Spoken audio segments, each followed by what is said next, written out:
Alors bonjour à tous. Aujourd'hui, nous continuons notre parcours du jour, donc la lecture de la Bible à la lumière de la tradition de l'Église, et nous en sommes rendus au chapitre toujours 41. Nous étions arrêtés au verset 36, nous continuons au verset 37 à 56. Il sera question de l'élévation de Joseph. Alors comme d'habitude, nous remercions les éditions Ansigier devenues Mediapol d'avoir mis à notre disposition le matériel qui nous permet de faire ces vidéos. Nous remercions également notre Seigneur, puisque nous n'oublions jamais que c'est grâce à lui qu'aujourd'hui non seulement nous sommes en vie, c'est la chose la plus basique, mais qu'en plus, il nous attire à lui, c'est lui qui nous appelle le premier, c'est lui qui nous donne finalement le désir de mieux le connaître, et l'une des façons, c'est la révélation, c'est les Saintes Écritures. Nous le remercions par avance pour toutes les grâces et les bienfaits dont il nous arrose tous les jours et que même des fois nous ne voyons pas forcément parce que nous sommes le nez trop dans nos petites affaires, le regard trop tourné vers le monde matériel et on oublie les choses spirituelles. Alors nous confions ce parcours qui va nous permettre de lever un peu plus la tête. Notre Père, qui êtes aux cieux, que ton nom soit sanctifié, que ton règne vienne, que ta volonté soit faite sur la terre comme au ciel. Donne-nous aujourd'hui notre pain de ce jour. Pardonne-nous nos offenses, comme nous pardonnons aussi à ceux qui nous ont offensés, et ne nous laisse pas entrer en tentation, mais délivre-nous du mal. Également, nous remettons toujours entre les mains de notre Mère, la bienveillante Sainte Vierge Marie, qui veille sur nous, qui veille sur ses enfants, qui n'oublie pas l'Église et qui veut toujours nous amener à être participants au corps mystique donc de cette Église, à davantage faire un avec son Fils et à l'aimer davantage. Et donc pour aimer, il faut connaître, et c'est ce que nous faisons aujourd'hui.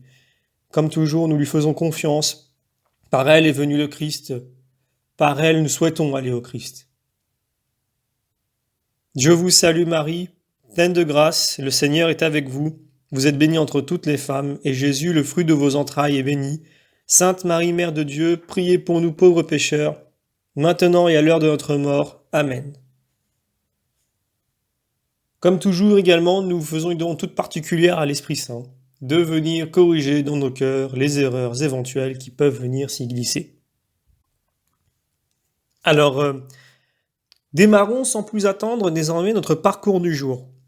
Alors on va l'introduire un petit peu avant de commencer la lecture, mais comme les épreuves de Joseph préfiguraient la passion du Christ, toujours faire ce rapport entre le Christ et Joseph, son élévation est une image où nous reconnaissons l'autre face du mystère pascal, tel que le formule d'ailleurs Philémon chapitre 2 que je vais lire juste après. Donc repris par la liturgie chrétienne de la Semaine Sainte comme l'expression même de ce mystère. Ce n'est d'ailleurs pas le seul exemple qu'on puisse citer au cours de l'Ancien Testament. Le triomphe de Daniel est du même genre, et plus encore celui de Mardochée, en Esther chapitre 6.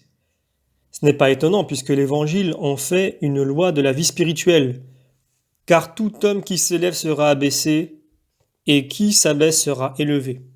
On le voit notamment en Luc chapitre 14. À prendre donc au sens moral, bien entendu, comme l'indique la parabole du choix des places au festin, dont cette sentence est la conclusion. Mais c'est surtout le retournement messianique de situation chanté par le Magnificat, annoncé par le cantique d'Anne en 1 Samuel chapitre 2. Si le propre des chrétiens est de suivre le Christ jusque dans sa mort et sa résurrection, cette participation au mystère pascal n'a pas été offerte seulement à ceux qui viennent après le Christ, mais aux justes de l'ancienne alliance, qui devaient eux aussi être sauvés de par cette participation en quelque sorte anticipée. Tant il est vrai qu'avant comme après lui, il n'y a pas d'autre sauveur. On peut le lire notamment en Actes chapitre 2, verset 12. Nous n'avons de salut en nul autre, aucun autre nom n'a été donné aux hommes pour qu'ils puissent être sauvés. Alors, tout à l'heure j'avais dit que je lirais Philémon chapitre 2. Alors c'est plutôt Philippiens chapitre 2, non pas Philémon. Le Christ Jésus, puisqu'il était Dieu par nature, ne regarda pas un seul instant l'égalité avec Dieu, comme une proie à conquérir, mais au contraire il s'en vida, prenant la nature d'esclave, devenu semblable aux hommes et trouvé en tout comme un homme. Il s'humilia encore, devenu obéissant jusqu'à la mort et la mort de la croix. C'est pourquoi Dieu l'a exalté et il lui a donné le nom qui est au-dessus de tout nom, parce qu'au nom de Jésus tout genou fléchisse, au ciel, sur la terre et dans les enfers, et que toute langue confesse que Jésus-Christ est Seigneur dans la gloire de Dieu le Père. Voilà, donc maintenant nous continuons et nous lisons les deux premiers versets, donc les versets 38 et 39. On va plutôt commencer par le 37. Ces paroles semblèrent bonnes aux yeux de Pharaon et aux yeux de tous ses serviteurs. Et Pharaon dit à ses serviteurs, « Où trouverons-nous pareil homme ? Il a en lui l'Esprit de Dieu. » Et Pharaon dit à Joseph, « Après que Dieu t'a fait connaître toutes ces choses, il n'y a personne de si intelligent ni aussi sage que toi. » Alors nous lisons, « Il a en lui l'Esprit de Dieu. » Alors cette mention expresse de l'Esprit de Dieu se retrouve à propos de cet autre interprète inspiré des songes qui est Daniel. On le voit notamment en Daniel chapitre 13 verset 45, ou encore au chapitre 5 verset 11 à 14, mais aussi de Saül, 1 Samuel chapitre 10 verset 6 et chapitre 11 verset 6, et encore de David, toujours en 1 Samuel chapitre 16 verset 13.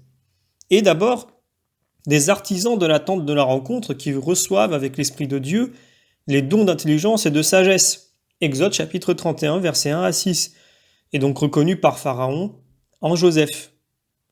Je continue la lecture.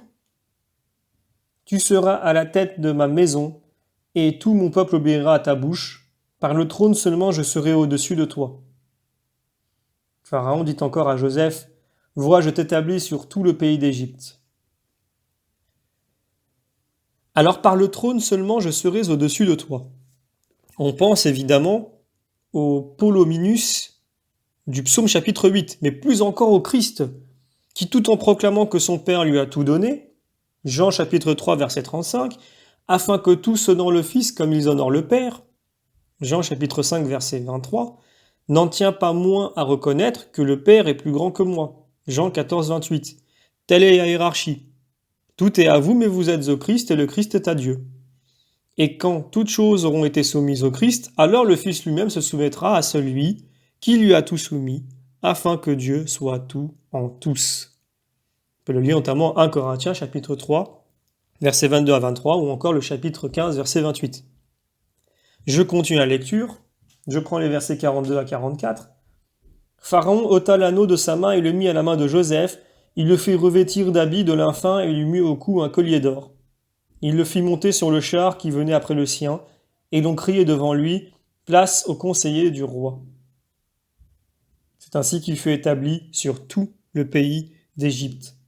Et Pharaon dit à Joseph, « Je suis Pharaon, sans ton ordre, personne ne lèvera ni la main ni le pied dans tout le pays d'Égypte. » Alors il est question donc d'un anneau, parce que Pharaon ôta l'anneau de sa main et le mit à Joseph. Alors c'est celui qui porte le sceau royal, celui qui porte cet anneau. Donc Pharaon délègue à Joseph son pouvoir absolu, comme il le confirmera au verset 44. Les habits, donc et le collier d'or, en plus, ainsi est paré, glorifié, l'âme que Dieu sauve, comme il est annoncé au cantique d'Isaïe, au chapitre 61. Donc que nous avions déjà donné en parallèle à propos de Rebecca, qui en était la première illustration en Genèse chapitre 24. Quant au parcours à cheval, il se retrouve remplacé dans le triomphe de Mardochée par un parcours à cheval plus semblable au triomphe du Christ. Encore celui-ci voulut-il que ce fût seulement sur un ânon, mieux accordé à son humilité et à la douceur de son règne. On lit également l'expression « conseiller du roi ». Donc l'hébreu « abrek » transcrit l'égyptien « abrk », cœur à toi ou à ton cœur pour signifier attention.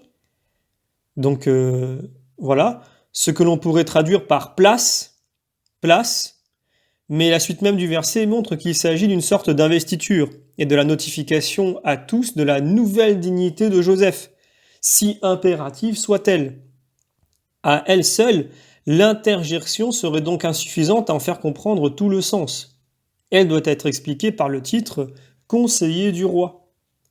Et donc nous pouvons lire un texte parallèle, 1 Samuel chapitre 2. Yahvé fait mourir et fait vivre, fait descendre au Sheol et en fait remonter. Yahvé appauvrit, enrichit, il abaisse et voyez s'il relève. De la poussière il fait surgir le faible et du fumier il soulève le pauvre, pour qu'ils siègent parmi les princes, pour qu'ils occupent le trône de gloire. Les meurtris de la terre sont à Yahvé, et sur eux il a posé le monde. Donc de préférence aux exemples évoqués dans les notes précédentes que nous avons lues, nous mettons ici en parallèle la prophétie messianique d'Anne, mère de Samuel, appliquée par la Vierge Marie à l'enfant qu'elle portait. C'est donc le Magnificat. Donc au verset 8 que nous venons de lire, on peut comprendre aussi les piliers ou les colonnes soutenant la terre. C'est une image plus classique, tellement même qu'elle ferait ici cliché. Or, la même expression peut s'entendre au nom de ce qui est fort, comme les piliers, mais des meurtris de la terre.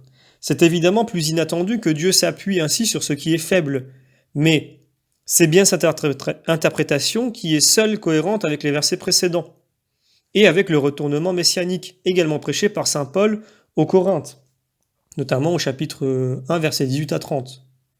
Quand c'est Dieu qui parle, la meilleure interprétation risque bien de ne pas être celle qui serait davantage à la mesure de notre raison, mais plutôt celle qui nous dépasse. Donc je peux prendre un texte parallèle, Sagesse chapitre 10. La sagesse n'abandonna pas le juste vendu, mais le protégea du péché, descendit avec lui dans la fosse, ne le laissa pas dans ses chaînes, tant qu'enfin lui donna le sceptre royal, le pouvoir contre ceux qui le persécutaient, convainquit de mensonges ses accusateurs, et lui donna une gloire éternelle. Alors l'interprétation inspirée, donc garantie, de l'histoire de Joseph par le livre de la sagesse prépare l'énoncé du mystère pascal, notamment par Philippiens chapitre 2, en dégageant les deux faces du mystère d'abaissement et d'élévation. Mais elle précise que c'était bien pour Joseph une participation à ce mystère du Christ, puisque la sagesse était, nous dit-on, descendue avec lui dans la fosse, comme de fait, le Fils de Dieu s'incarna jusqu'à passer par la mort, donc la fosse et la mort de la croix. D'où la gloire éternelle qui s'ensuit pour Joseph, comme pour le Christ, comme pour nous, et non pas seulement l'établissement à la droite de Pharaon, qui n'en était que l'image temporelle. Et pour cela, nous pouvons prendre un texte, non pas un texte, mais plutôt un commentaire de Rupert de Detz.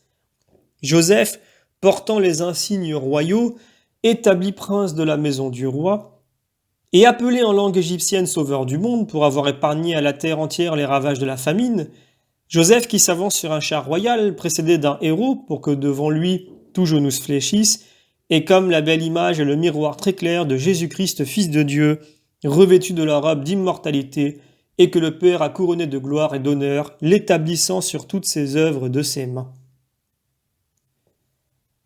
Donc, sauveur du monde, le sens du nom égyptien de Joseph demeure énigmatique, encore qu'il parle sûrement de vie.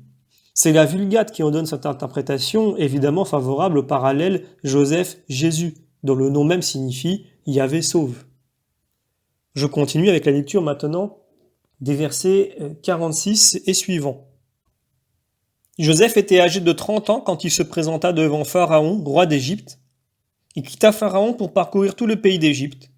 Pendant les 7 années d'abondance, la terre produisit à foison. Joseph amassa tous les produits de ces 7 années qui furent accordés au pays d'Égypte et constitua des greniers dans les villes. Les produits des campagnes autour de chaque ville, il les mit dans la ville. Joseph amassa du blé comme le sable de la mer, en si grande quantité qu'on cessa de compter, parce qu'on ne pouvait plus compter. Donc, le verset 46 que je relis rapidement, Joseph était âgé de 30 ans quand il se présenta devant Pharaon, roi d'Égypte. C'est un verset dit généalogique.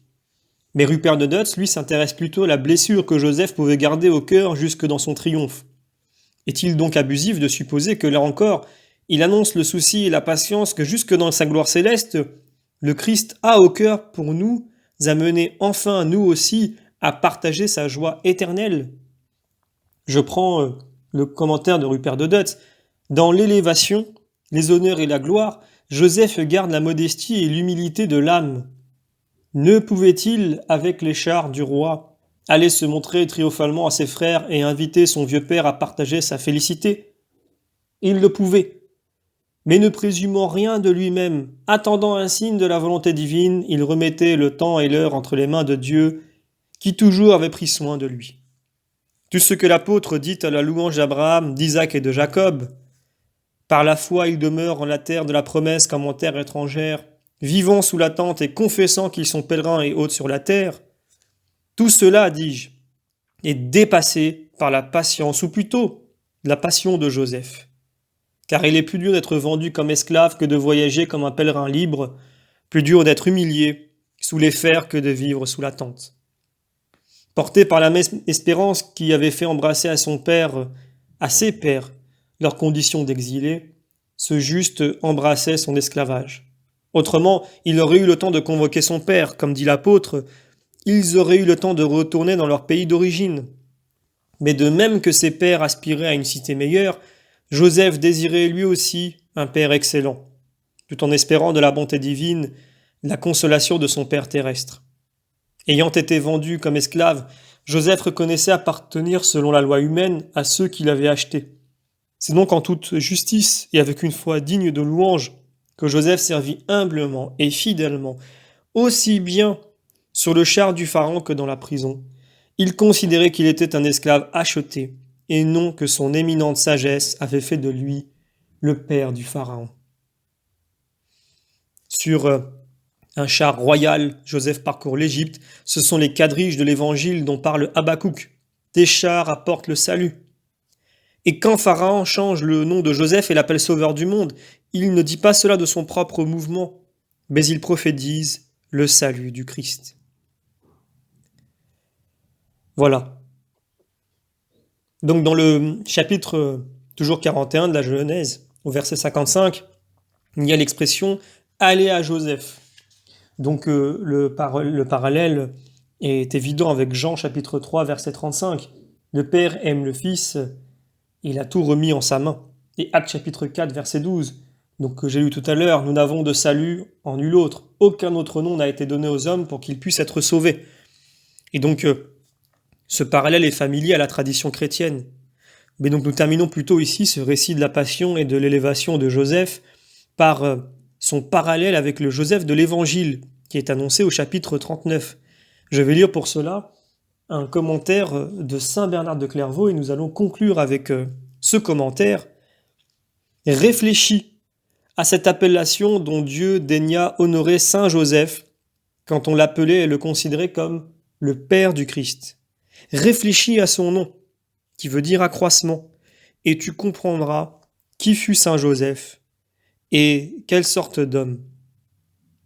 Souviens-toi aussi de ce grand patriarche vendu jadis en Égypte, et sache que saint Joseph ne porta pas seulement le même nom que lui, mais reçut les mêmes dons de chasteté, d'innocence et de grâce. Le Joseph d'autrefois, vendu par l'envie de ses frères et conduit en Égypte, préfigura le Christ vendu par son disciple. Le Joseph de la Nouvelle Alliance, fuyant l'envie d'Hérode, porta le Christ en Égypte. L'ancien Joseph, loyal envers son maître, refusa d'avoir commerce avec la femme de celui-ci. Le Joseph de l'Évangile, reconnaissant que sa souveraine, mère de son Seigneur, était vierge, la garda fidèlement en observant lui-même la chasteté. Au premier fut donnée l'intelligence du mystère des songes, au second, Dieu donna de connaître les mystères célestes et d'y participer. L'un garda le froment, non pour lui mais pour tout le peuple. L'autre reçut le pain vivant, le pain du ciel, avec charge de la garder, tant pour lui-même que pour le monde entier. On ne peut douter qu'il fut un homme sage et fidèle, ce Joseph à qui fut donné comme épouse la mère du Sauveur. Bon et fidèle serviteur que le Seigneur établit pour être le soutien de sa mère, le père nourricier de sa chair, le seul sur terre qui fut introduit dans le grand conseil pour y coopérer très fidèlement. Alors voilà ce commentaire de saint Bernard de Clairvaux rempli d'analogies, et donc cette lecture mystique des textes nous permet de les comprendre davantage et de rentrer davantage dans le mystère. Et donc nous terminons ici aujourd'hui notre parcours du jour Et je vous donne donc d'ores et déjà rendez-vous pour le prochain chapitre, le chapitre 42. Et donc du chapitre 42 au chapitre 47, il sera question du pardon de Joseph. Donc on verra jusqu'où va le cœur de Joseph. Et donc c'est une grande leçon pour nous. Voilà, et c'est donc l'exemple également du Christ qui va se donner jusqu'à aller pardonner ceux qui l'ont trahi, proposer le pardon à ceux qui l'ont trahi. Et voilà donc en quoi Joseph est aussi une très belle image du Christ, une image qui annonçait le Messie à venir. Et donc je vous donne d'ores et déjà rendez-vous pour le prochain parcours.